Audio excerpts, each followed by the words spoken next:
यह मंदिर श्रद्धालुओं और प्रकृति प्रेमियों के लिए किसी स्वर्ग से कम नहीं है। कर्नाटक राज्य के दक्षिण कन्नड़ में एक पहाड़ी के ऊपर प्रकृति की गोद में स्थित श्री करिंजेश्वर मंदिर भगवान शिव को समर्पित एक प्राचीन मंदिर है। यह मंदिर करिंजेश्वर के कोडियामाले पहाड़ियों में समुद्र तल से लगभग 1000 फीट ऊपर करिंजा पहाड़ी की चोटी पर स्थित है। इस मंदिर तक पहुंचने के लिए लगभग 600 सीढ़ियां हैं। इस मंदिर के 2 भाग हैं, एक भगवान शिव एक चट्टान के शीर्ष पर हैं और दूसरा पहाड़ी के रास्ते के बीच में देवी पार्वती और भगवान गणेश के लिए है। पहाड़ी के तल पर गढ़ तीर्थ नामक तालाब है। इस करिंजा पहाड़ी पर बंदरों का निवास है और यहाँ उनका बहुत सम्मान किया जाता है। हर दिन दोपहर के बाद शिव मंदिर के सामने एक विशेष बड़े आयताकार पत्थर के मंच पर नैवेद्य या भोजन रखा जाता है, जहाँ बंदर भोजन करते हैं। दक्षिण भारत में स्थित इस मंदिर का उल्लेख स्कंद पुराण, शिव पुराण और लिंग पुराण जैसे प्राचीन ग्रंथों में भी मिलता है और लगभग 2000 वर्षों से इसे दक्षिण का कैलाश कहा जाता है। आंध्र प्रदेश के चित्तूर जिले में तिरुपति शहर के पास स्थित श्रीकालहस्ती मंदिर भगवान शिव को समर्पित एक प्राचीन मंदिर है। यह मंदिर स्वर्णमुखी नदी के तट पर स्थित प्राकृतिक सुंदरता से घिरा हुआ है, जो नदी के तट से पर्वत की तलहटी तक फैला हुआ है। मंदिर के पार्श्व में तिरुमलई की पहाड़ी दिखाई देती है। भगवान शिव का दक्षिणी निवास श्रीकालहस्ती मंदिर 5 पवित्र शिव मंदिरों में से एक है, जो पंचभूत स्थलम का प्रतिनिधित्व करता है। इस मंदिर के 3 विशाल गोपुरम हैं, जो स्थापत्य की दृष्टि से अनुपम है। मंदिर में 100 स्तंभों वाला मंडप है, जो अपने आप में अनोखा है। यहाँ भगवान कालहस्तीश्वर के संग देवी ज्ञान प्रसूनंबा भी स्थापित हैं। कोंकण के बेहद खूबसूरत समुद्र तट पर स्थित इस मंदिर को दक्षिण कोंकण की काशी के रूप में जाना जाता है। महाराष्ट्र राज्य में सिंधुदुर्ग जिले के देवगढ़ तालुका में स्थित कुणकेश्वर मंदिर भगवान शिव को समर्पित एक प्राचीन मंदिर है, जो देवगढ़ शहर से 14 किलोमीटर दूर है। यह मंदिर समुद्र तट से घिरा हुआ है, जिसमें समुद्र तट और सफेद रेत का एक लंबा विस्तार इसकी सुंदरता में 4 चांद लगा देता है। इस मंदिर की आकर्षक वास्तुकला दक्षिण भारतीय शैली की मंदिर वास्तुकला की याद दिलाती है, जिसे यादव राजाओं ने 1100 ईस्वी में बनवाया था। छत्रपति शिवाजी महाराज ने इस मंदिर का कई बार जीर्णोद्धार करवाया और अक्सर यहाँ आते थे। कुणकेश्वर एक साफ सुथरा और कम भीड़ भाड़ वाला समुद्र तट है। इस प्राचीन जल कुंड को एक राजा ने अपनी प्रियतमा की याद में बनवाया था। कर्नाटक के शिवमोगा जिले के आनंदपुरा शहर के पास स्थित चंपक सरसी एक आकर्षक प्राचीन जल कुंड है, जिसके बीच में एक छोटा सा शिवालय पत्थर के पुल के माध्यम से जुड़ा हुआ है। इस प्राचीन जल कुंड को केलाड़ी राजा वेंकटप्पा नायक द्वारा 17वीं शताब्दी में निर्मित किया गया था। एक किंवदंती के अनुसार राजा ने निम्न जाति की चंपक नामक लड़की से विवाह किया था। सामाजिक अपमान के कारण उसने अपनी जान दे दी। उसी की याद में राजा ने चंपक सरसी तालाब बनवाया था। हालांकि यह खंडहर की स्थिति में है। कन्नड़ अभिनेता यश ने हाल ही में चंपक सरसी के जीर्णोद्धार के लिए धन मुहैया किया था। ये जगह बहुत ही शांतिपूर्ण वातावरण और चारों तरफ हरियाली से घिरा हुआ है। प्रकृति प्रेमियों के लिए ये जगह किसी स्वर्ग से कम नहीं है। यह जैन मंदिर अपने 1000 स्तंभों के लिए प्रसिद्ध है और इसकी खासियत यह है कि इसमें कोई भी 2 स्तंभ एक जैसे नहीं है। कर्नाटक राज्य के मूडबिद्री में स्थित सहस्र स्तंभ बसदी एक प्राचीन जैन मंदिर है, जिसे 1000 खंभों वाली बसदी के नाम से भी जाना जाता है, जिसका आधिकारिक नाम त्रिभुवन तिलक चूड़ामणि मंदिर है। 1000 खंभों वाले इस मंदिर का निर्माण 15वीं सदी में स्थानीय शासक देवराय वाडियार ने करवाया था। बाद में मंदिर का जीर्णोद्धार 1962 में किया गया था। मंदिर के गर्भगृह में पंचधातु से बनी 8वें जैन तीर्थंकर चंद्र प्रभु स्वामी की 8 फीट ऊंची मूर्ति है। 1000 स्तंभ मंदिर परिसर में 3 मंजिलें और 7 मंडप हैं। भूतल पत्थरों से बना है, जबकि पहली और दूसरी मंजिल लकड़ी की संरचना है। मूडबिद्री शहर अपने 18 जैन मंदिरों के लिए प्रसिद्ध है।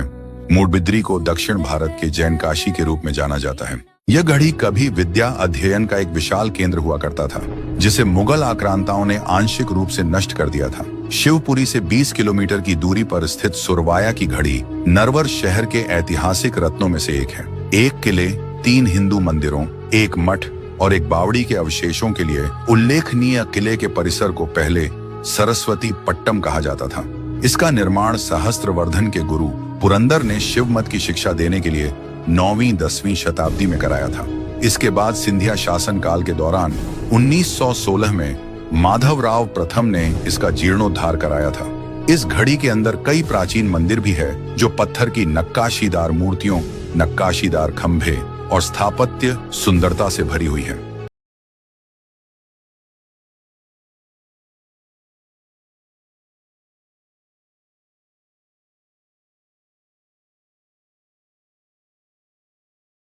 यह घड़ी कभी विद्या अध्ययन का एक विशाल केंद्र हुआ करता था, जिसे मुगल आक्रांताओं ने आंशिक रूप से नष्ट कर दिया था। शिवपुरी से 20 किलोमीटर की दूरी पर स्थित सुरवाया की घड़ी नरवर शहर के ऐतिहासिक रत्नों में से एक है। एक किले, 3 हिंदू मंदिरों, एक मठ और एक बावड़ी के अवशेषों के लिए उल्लेखनीय किले के परिसर को पहले सरस्वती पट्टम कहा जाता था।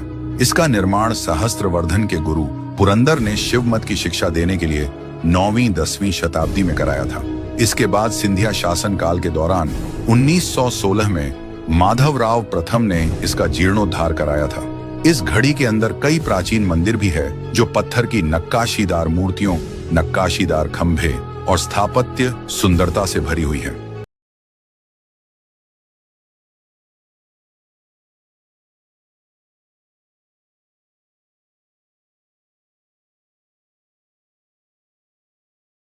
दिल्ली सल्तनत के आक्रमणों के कारण इस मंदिर का निर्माण कभी पूरा नहीं हो सका। महाराष्ट्र में लोनार झील के पास स्थित दैत्य सूदन मंदिर भगवान विष्णु को समर्पित एक प्राचीन मंदिर है। यह मंदिर चालुक्य वंश के शासनकाल का है, जिन्होंने 6वीं से 12वीं शताब्दी के बीच मध्य और दक्षिणी भारत पर शासन किया था। हेमाड़पंथी मंदिर की योजना एक विषम तारे के आकार में बनाया गया है। गर्भगृह के भीतर भगवान विष्णु जी की प्राचीन मूर्ति है, जो अपने चतुर्भुज रूप में शंख, चक्र, गदा और एक राक्षस के ऊपर खड़े हैं। मंदिर के पीछे के हिस्से में भगवान सूर्य और गर्भगृह के द्वार पर भगवान गणेश जी की छवि के साथ विस्तृत रूप से नक्काशी की गई है। मंदिर पर 10वीं शताब्दी के बाद कई आक्रमण हुए और ईंटों की बनावट क्षतिग्रस्त मंदिर की मरम्मत का प्रमाण है। इतिहासकारों के मुताबिक ये दुनिया की प्राचीनतम मूर्तियों में से एक है, जिसके गर्भगृह के ऊपर कोई छत नहीं है। तमिलनाडु के नामक्कल शहर में पहाड़ियों के बीच मौजूद अंजनेयार मंदिर दुनिया के सबसे प्राचीन हनुमान मंदिरों में से एक है। करीब 5वीं शताब्दी के दौरान बनाए गए इस मंदिर में भगवान हनुमान जी की 18 फीट ऊंची प्रतिमा हाथ जोड़े खड़ी है, जिसे काले ग्रेनाइट की एक चट्टान को काटकर एक ही पत्थर पर इस प्रतिमा को उकेरा गया था। इस मंदिर को लेकर कई सारी कथाएं हैं। इसे भगवान विष्णु, माता लक्ष्मी और हनुमान जी से जोड़ा जाता है। मंदिर के सामने एक पहाड़ी है। मान्यता है कि इस पहाड़ी में देवी लक्ष्मी को भगवान विष्णु ने नृसिंह रूप में दर्शन दिए थे। इसके लिए हनुमान जी ने भगवान विष्णु जी को प्रसन्न किया था। उनकी ही सेवा में यहाँ भगवान हनुमान जी अंजनेयार के रूप में खड़े हैं। भगवान श्री राम जी का यह मंदिर इतना सुंदर है कि आप देखते ही मंत्रमुग्ध हो जाएंगे। आंध्र प्रदेश के काकीनाडा जिले में पूर्वी गोदावरी के गोल्लाला ममीडाडा में स्थित कोडंडा राम मंदिर अपनी अनूठी वास्तुकला और 2 विशाल गोपुरम के लिए उल्लेखनीय है। मंदिर का निर्माण 1889 में 2 भाइयों द्वारमपुड़ी सुब्बी रेड्डी और रामी रेड्डी ने किया था, जिन्होंने भूमि दान की थी और भगवान राम और माता सीता की लकड़ी की मूर्तियों के साथ एक छोटा मंदिर बनाया था। बड़ा मंदिर 1939 में और 2 बड़े गोपुरम 1948 और 1956 में बनाए गए थे। पूर्व की ओर वाला गोपुरम लगभग 170 फीट ऊंचा है, जिसमें 9 मंजिलें और 5 कलश हैं, जबकि पश्चिम की ओर वाला गोपुरम लगभग 210 फीट ऊंचा है, जिसमें 11 मंजिलें और 5 कलश हैं। गर्भगृह के ठीक ऊपर 2 मंडपों के बीच 1975 में एक दर्पण कक्ष बनाया गया है। मंदिर में रामायण, महाभारत और भागवत के दृश्यों को दर्शाती कई मूर्तियां भी हैं।